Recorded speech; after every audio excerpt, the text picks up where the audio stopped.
Bonjour les graphes, ravi de vous retrouver pour une nouvelle vidéo, cette fois-ci consacrée aux matières premières.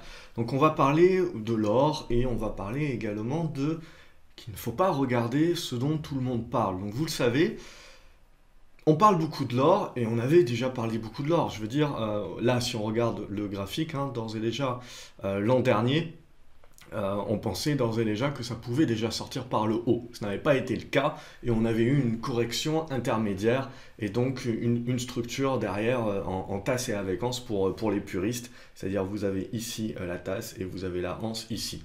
Moi, ce que j'aime bien matérialiser, c'est plutôt donc le biseau descendant et la cassure derrière de ce biseau descendant qui permet de retourner la tendance. De toute façon, après, vous avez les indicateurs GraphCO qui sont là pour vous aider dans la visualisation et on voyait bien qu'on était très positif ici, puis qu'à partir de ce moment-là, on repasse sur une tendance neutre et puis là, pouf, on voit le rouge revient et donc là, on attend. Là, on a des rebonds spéculatifs qui se mettent en place et dès que ça commence un petit peu à jaunir et à remettre un petit peu du bleu, on a des opportunités de rebond qui sont des rebonds techniques. Et dès qu'on commence à bleuter au-dessus, c'est du retournement qui se met en place et dès qu'on commence à verdir le retournement en place et on voit derrière les pics également qui commencent à plus être bleus mais à être verts, et bien on commence là à faire du moindre risque et derrière on a la consolidation de cette tendance en retournement devenue moindre risque qui derrière se valide. Et dans la foulée, qu'est-ce qu'on a fait? On a cassé cette zone des 1340 $ et on a cassé la zone des 1360 $, ce qui permet de créer une hausse forte de l'or, mais bon, en pourcentage, c'est pas non plus exceptionnel. Donc il faut faire attention aux grands titres, etc. et à penser que c'est l'Eldorado. Donc il faut faire attention par rapport à ça. Donc là, ce qu'il faut bien se dire, c'est que graphiquement parlant, la tendance est haussière sur l'or, c'est indéniable. Nous sommes dans une consolidation, congestion, construction intermédiaire. Si on la casse par le haut, on devrait s'ouvrir la voie des 1480 $, 1520 $. A contrario, si on la casse par le bas, on devrait revenir tester les anciennes résistances qui devraient servir de support, c'est-à-dire cette zone des 1360 $. Alors, il y a la zone des 1380 avant, en court terme, sinon il y aura 1360 et 1340 $. À titre personnel, si on devait revenir sur ces zones-là, ce sont pour moi des zones de pullback et donc des zones d'achat et de renforcement des positions. Donc si on sort un petit peu la tête et qu'on regarde en hebdomadaire, donc je vous ai parlé des 1480 $ en cas de cassure des 1440 $, et puis derrière on parlera voilà, des 1540 $, 1560, 80 $. Bref, pour le moment, on ne va pas en parler, on ne va pas justement griller les étapes. Pour moi, ce qui est le plus important de vous dire, et de toute façon, vous le savez, ça fait un petit moment que j'en parle de l'or et ça fait un petit moment notamment que j'en ai une bonne surpondération sur mon portefeuille long terme. Donc sur mon portefeuille long terme, j'ai également des trackers. Et donc à titre personnel, je n'apprécie pas investir directement sur la matière première. On a cette difficulté avec les rollovers, les commissions supplémentaires. Il y a ça qui est à prendre en compte sur les ETF notamment qui vont répliquer des matières premières. Donc du coup, je préfère aller chercher des entreprises qui vont profiter des fluctuations, notamment de l'or. Et donc du coup, je vais aller chercher quoi? Je vais aller chercher des minières aurifères. Et en l'occurrence, un premier choix que l'on peut faire, c'est-à-dire quand on n'a pas beaucoup de temps, c'est d'aller chercher un tracker donc qui va rassembler un certain nombre de minières aurifères. Donc il y a deux trackers au niveau de ces minières que je suis. C'est le GDX, le premier c'est le GDX et donc ça va être les compagnies majeures, les minières majeures. Et donc là on voit également qu'on a eu le retournement qui s'est mis en place. Ici on était sous une oblique, on n'a pas réussi à casser, hop, on est revenu chercher les supports, on a construit. Et là, finalement, on est repassé. Et donc là, on repart en tendance haussière. Et puis derrière, vous avez les juniors. Les juniors, elles sont plus volatiles. Elles spéculent, entendu. Ce sont de plus petites sociétés. Et donc, elles bougent beaucoup plus. Et donc, il faut prendre en considération également cette volatilité dans vos tailles de position et dans vos objectifs, dans ce que vous voulez faire. Donc là, on le voit sur le GDXJ, donc qui rassemble plusieurs compagnies minières aurifères qui sont justement juniors, et bien là également on voit qu'on a cassé une oblique baissière et qu'on est donc en train de valider un retournement haussier durable, donc moyen terme pour le moment, avant de penser à du plus long terme, hein, il y aura encore du boulot. Mais on voit qu'il y a de la marge, grosso modo. Donc ça, je n'ai pas de GDXJ sur mon portefeuille long terme, j'ai du GDX, j'ai des majors, et derrière, donc il y a du Barrick Gold dedans, etc., il y a des gros. Et puis derrière, ce que je vais faire, c'est que je vais aller chercher des plus petites minières, donc les juniors. Par contre, je vais essayer d'être plus sélectif plutôt que d'acheter le tracker en lui-même. Donc ça, derrière, c'est essayer d'aller voir les entreprises qui sont intéressantes. Évidemment, sur les minières, il y a toujours beaucoup de dettes, donc il faut toujours prendre une attention particulière à bien regarder un petit peu cette dette. Et puis surtout, l'avantage, c'est qu'avec la remontée des cours de l'or, eh ben, vous avez également une consolidation du secteur. On a pu le voir, on a eu des fusions, on a eu des OPA, donc ça va continuer tout ça. Après justement des années et des années où il a bien fallu réduire les coûts pour attendre une remontée de l'or. Donc derrière, ce qu'on se dit, cette vidéo, pour moi, c'est pas une vidéo que j'ai envie de vous faire sur l'or, justement, parce que l'or, c'est très bien, parce qu'en plus, si on part du principe des signaux que la Fed nous envoie, c'est-à-dire à vouloir baisser les taux, c'est-à-dire à vouloir dézinguer le dollar, et bien quelque part, si on veut avoir une couverture justement pour éviter de se faire dézinguer sur la monnaie et de perdre sur la monnaie, et ben on va compenser en achetant de l'or. Donc quelque part, ce qu'il faut bien se dire, c'est que la montée de l'or, finalement, c'est pas une création de richesse, finalement, c'est un système de vase communicant, c'est-à-dire ce qu'on détruit finalement sur le dollar, et ben la montée de l'or permet de le compenser. Par contre, ce qu'on va aller chercher d'une manière un petit peu plus spéculative, c'est justement d'aller chercher cette spéculation sur les minières qui vont beaucoup plus évoluer que la matière première en elle-même. Parce que l'or, finalement, voilà, il gagne 10-15%, il pourra monter, on l'a vu, jusqu'à éventuellement à la zone des 1500 $, et après on aura certainement une consolidation intermédiaire. Mais à côté de ça, on a pas mal de minières qui ont fait 50%, voire qui ont déjà doublé. Donc bien entendu, il faut savoir ce qu'on fait. Il faut avoir un petit peu de temps de suivi parce que c'est volatile, mais si on sait ce qu'on fait, il faut aller chercher directement des minières. À titre personnel, c'est ce que je préfère. Après, si on a moins de temps, etc., sur un portefeuille long terme qui plus est, on peut aller chercher des trackers, donc les 2 trackers dont je vous ai parlé. N'hésitez pas dans les commentaires si vous avez d'autres trackers que vous trouvez intéressants. Toujours vérifier les frais, bien entendu. J'aime bien surtout des trackers là qui sont plutôt à réplication physique, hein, donc c'est-à-dire qu'ils vont quand même détenir les titres. Et derrière, ce qui est intéressant, donc dans les commentaires, n'hésitez pas à partager vous-même les trackers que vous suivez, éventuellement, ça pourra un petit peu rendre plus exhaustif les différentes listes des actions. Donc sur le côté, là, bien évidemment, vous avez un petit peu, grosso modo, tous les titres que je suis, tous les trackers que je suis. Alors il y a des intrus, il y a un petit peu de tout, mais globalement, ce que l'on peut penser, c'est que si en effet on détruit le dollar, et ben on a l'ensemble, entre guillemets, des matières premières qui vont monter. Donc l'or, en règle générale, comme c'est la grosse, et ben c'est elle qui monte en premier. Mais derrière, ce qui est plus intéressant, c'est justement l'argent, c'est justement potentiellement le nickel, le plomb, le platinium, le cuivre, donc même si le cuivre, après, vous avez des matières premières qui sont plus ou moins liées à l'économie aussi, qui sont utilisées. Donc l'or d'une manière moindre, mais surtout derrière l'argent. Donc pour moi, ce que je vais regarder, dans une moindre mesure, dans une plus grosse mesure justement, c'est maintenant l'effet de rattrapage qui peut avoir lieu sur l'argent. Et c'est d'ores et déjà ce que j'ai fait depuis plus d'1 mois, où j'ai acheté notamment une minière qui est Coeur Mining. Alors ils font pas que de l'argent, mais en grosse partie, ils font de l'or également. En règle générale, c'est très rare les minières qui ne font justement qu'un métal. Vous avez justement des mines qui font un petit peu de tout.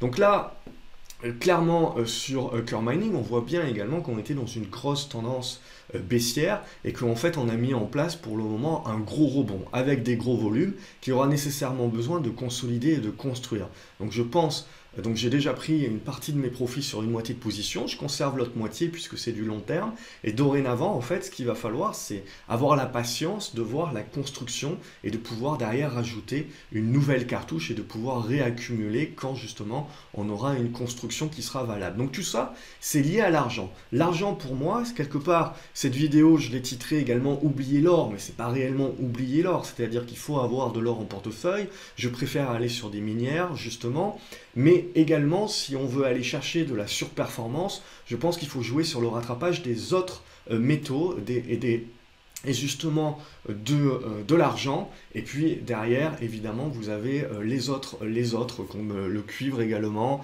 le plomb, le nickel, le platinium qui peuvent redevenir intéressants. Mais dans une première mesure, après l'or, c'est l'argent qui fait un rattrapage. Et l'argent, justement, si on regarde, on voit en effet qu'il est très décorrélé de l'or, puisqu'on voit que là où l'or est déjà dans une tendance haussière et relance une tendance haussière, l'argent, lui, est toujours dans une tendance baissière. Or, on voit que là, il est arrivé dans une zone de congestion où finalement ça va se décider. C'est-à-dire si on est dans la capacité, vous le voyez là, de percer cette oblique baissière, déjà on n'en est pas loin, on est en train de l'effectuer, mais de confirmer en repassant au-dessus des 15,60 $, et tout ça évidemment de l'affirmer en repassant au-dessus des 16 $, 16,70 $. On voit bien là aussi qu'on va avoir un retournement qui va doucement se mettre en place. D'ailleurs, vous le regardez au niveau des indicateurs, on est jaune, donc on est vraiment au tout début d'une opportunité qui va devoir se confirmer, devenir bleue, et ensuite, avec la construction, s'affirmer en devenant verte et en devenant moins de risque. Donc on est vraiment au début, et c'est là où on voit justement l'attrait de ne pas investir directement sur les matières premières, je dirais, mais d'investir sur les minières où il y a eu déjà une anticipation, et on voit que les minières liées à l'argent notamment ont déjà effectué un très très beau rebond. Et c'est là justement, si l'argent devait confirmer son retournement, que les constructions et les congestions qui vont se construire sur les minières argent vont devenir très intéressants sur un portefeuille de long terme qui peut servir de couverture sur le marché, et puis surtout qui peut servir à aller chercher de la surperformance, alors que potentiellement on va un petit peu détruire le dollar, et que donc du coup on va venir se réfugier un petit peu plus sur les matières premières. Après, vous avez des matières premières agricoles comme le blé également qui peuvent servir de refuge. Mais bon, dans cette vidéo, je ne vais pas trop extrapoler. J'aime bien le sucre également. Mais bon, globalement, voilà l'idée. Je veux juste faire le point ici sur l'argent. Et donc, il y a plusieurs éléments. Donc là, l'argent, pour moi, voilà, on est au début, éventuellement, d'un retournement aussi. Donc du coup, je voulais montrer ma valeur de choix. Ça va être Coeur Mining, mais là aussi, tout comme sur l'or, vous pouvez utiliser selon votre temps disponible, etc. Si vous voulez choisir les valeurs vous-même, ou si vous n'avez pas le temps ou pas les compétences, vous pouvez tout simplement aller chercher des trackers également.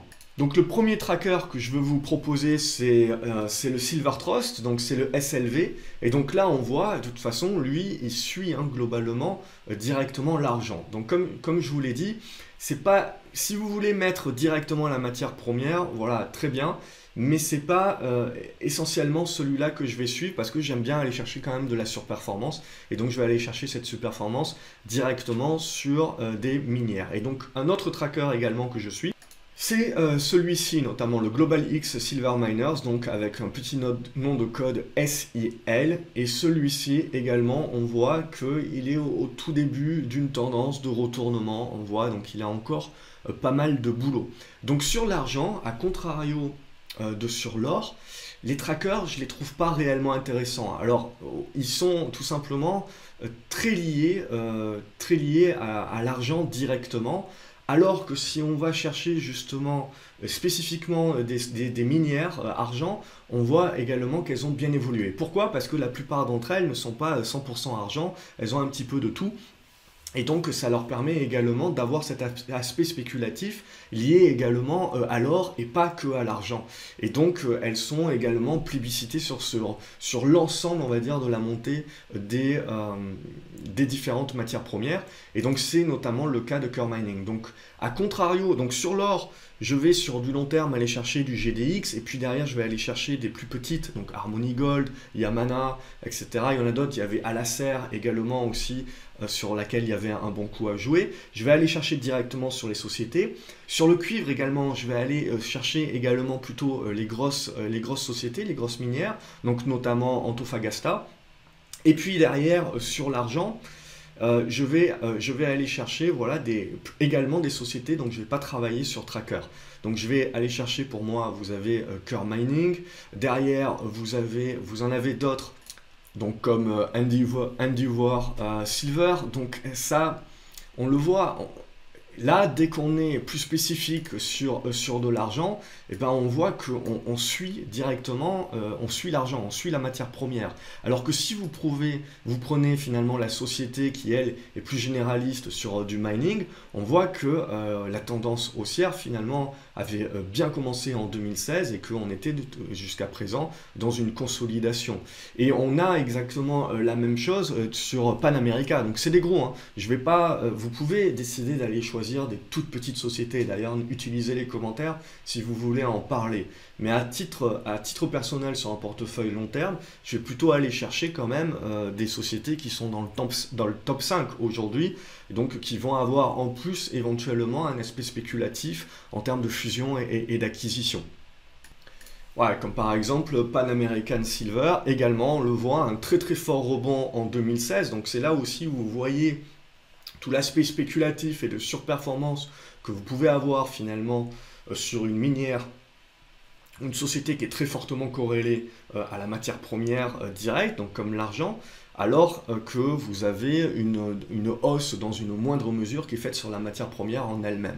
Alors après, quand vous avez une volatilité comme ça, hein, ça fait joli, ça fait chouette, dans le sens où vous vous dire ah, je peux gagner beaucoup, mais il faut prendre aussi en question que qui dit volatilité à la hausse dit également volatilité à la baisse. Donc il faut être capable d'encaisser également ces mouvements qui sont assez importants, qui peuvent être 10, 15, 20% sur quelques semaines, voire beaucoup plus. Donc là aussi, c'est une question de personnalité, c'est une question de capital, c'est une question de quels sont vos objectifs.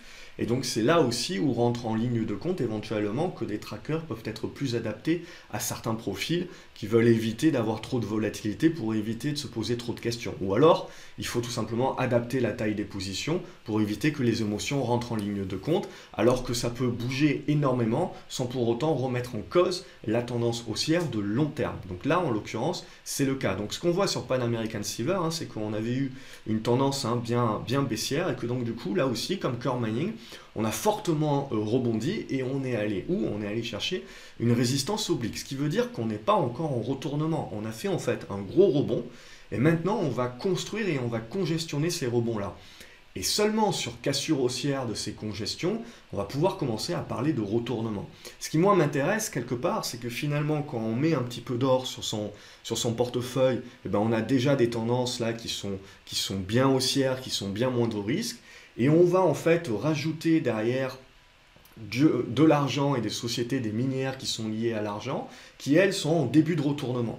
Pour jouer en fait tout simplement que ce retournement va se valider. Donc on va finalement utiliser les plus-values qu'on a eues sur l'or pour pouvoir justement aller chercher à anticiper un petit peu sur un marché pour jouer un retournement beaucoup plus global et durable, et tout ça en limitant le risque global du portefeuille.